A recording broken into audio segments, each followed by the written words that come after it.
नमस्कार, मैं डॉक्टर पंकज गोयल, हृदय रोग विशेषज्ञ जयपुर। आज हम बात करेंगे कि हम लोग जो बाईपास सर्जरी या स्टेंटिंग में जाते हैं, तो इसमें हमें क्या देखना चाहिए।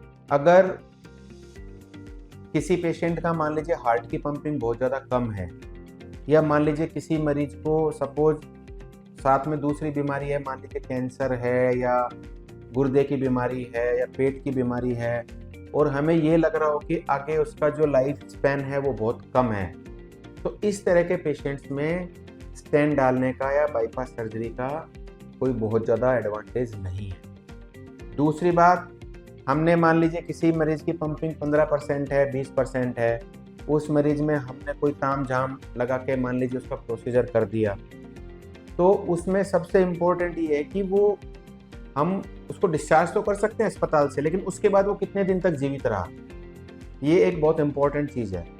तो कोई भी हम प्रोसीजर कर रहे हैं या पेशेंट को साथ में क्या और उसकी कंडीशंस हैं या पेशेंट की जैसे सर्वाइवल की क्या पॉसिबिलिटी है, हमें उसके हिसाब से डिसीजन लेना चाहिए। भावनाओं में बहकर हमें मरीज के शरीर के साथ नहीं खेलना चाहिए। धन्यवाद।